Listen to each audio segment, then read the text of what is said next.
Tuan Yang di-Pertua, terima kasih Yang Berhormat Bagan.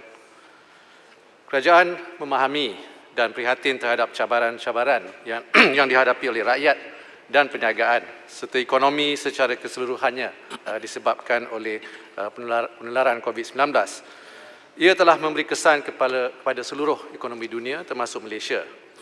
Daripada lebih 80 langkah dan inisiatif yang diperkenalkan dalam prihatin dan juga penjana, salah satu daripadanya adalah bantuan moratorium, iaitu penangguhan bayaran balik pinjaman secara automatik. Ia merupakan hasil kerjasama kerajaan, Bank Negara Malaysia serta bank-bank tempatan.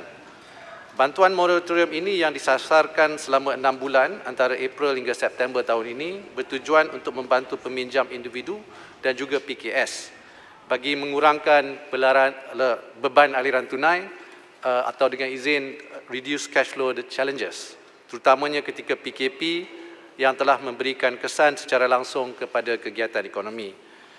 Pada 6 hari bulan Mei, Kementerian Kewangan juga telah mengumumkan bahawa kerajaan telah mencapai kata sepakat dengan industri perbankan untuk tidak mengenakan caj tambahan atas bayaran ansuran perjanjian sewa beli ataupun untuk konvensional and syariah. Ini bermakna jumlah ansuran bulanan pinjaman tidak akan berubah bagi peminjam sewa beli sepanjang tempoh pembiayaan tersebut dan tiada sebarang caj tambahan akan dikenakan sewaktu tempoh moratorium. Peminjam hanya perlu menyambung pembayaran ansuran seperti biasa berdasarkan terma-terma perjanjian dengan bank masing-masing, termasuk tambahan 6 bulan bagi keseluruhan jadual pembiayaan juga untuk memilih manfaat moratorium tersebut. Selain itu, sektor perbankan juga telah memutuskan bahawa faedah atau keuntungan yang dikenakan tidak akan dikompaundkan semasa tempoh moratorium. Ingin saya ingatkan bahawa Malaysia adalah satu-satunya negara yang melaksanakan moratorium secara automatik selama 6 bulan demi manfaat rakyat dan perniagaan.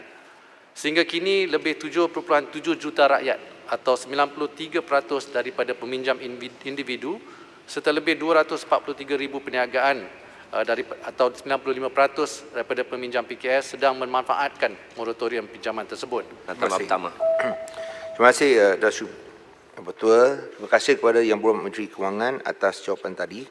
Saya ingin bertanyakan ekoran daripada pelaksanaan moratorium selama itu 6 bulan. Apakah implikasi kos yang ditanggung oleh pihak pembangkang? Dan sekiranya tidak ada kos, mengapa ia tidak boleh dilanjutkan untuk satu tempoh masa 6 bulan lagi?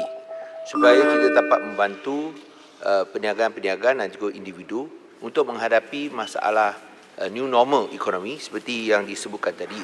Dan lebih-lebih lagi bila ada kemungkinan PKP yang kedua mungkin akan dilaksanakan. Oleh sebab itu adalah penting bahawa moratorium dilanjutkan. Dan di samping itu, untuk membantu mereka, adakah pihak menteri setuju untuk menambah grant khas prihatin untuk SMEs, di mana permohonan yang dibuat adalah melebihi apa yang telah ditawarkan. 2.1 bilion telah pun habis. Dan juga PSU contohnya, itu untuk bantu orang-orang biasa. Itu program subsidi upah ini juga harus dilanjutkan supaya kita dapat membantu mereka dan bolehkah anggaran kos ini dapat dinyatakan. Terima kasih Yang Berhormat Bagan.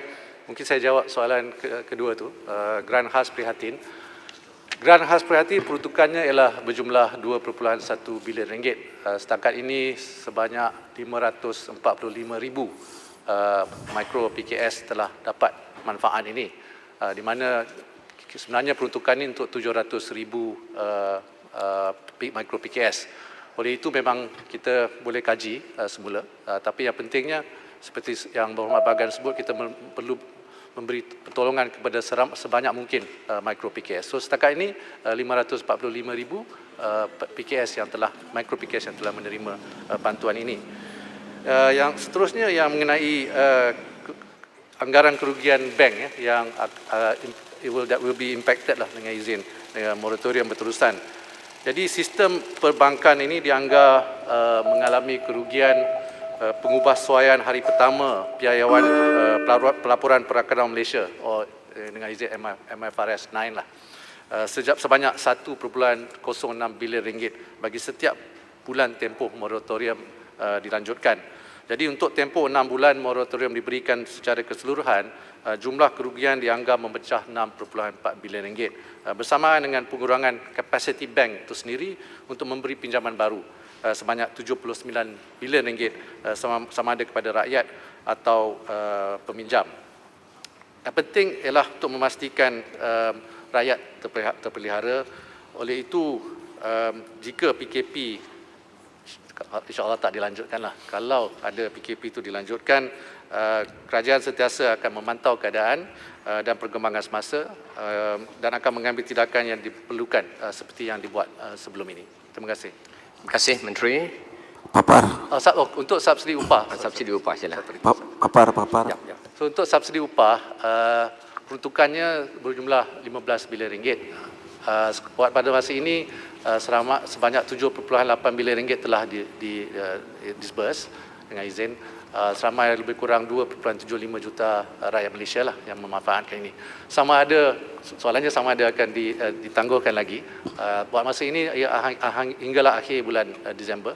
Kita akan kaji kalau pada masa itu sama ada subsidi upah ini perlu ditangguhkan atau tidak. Terima kasih. Terima kasih Menteri.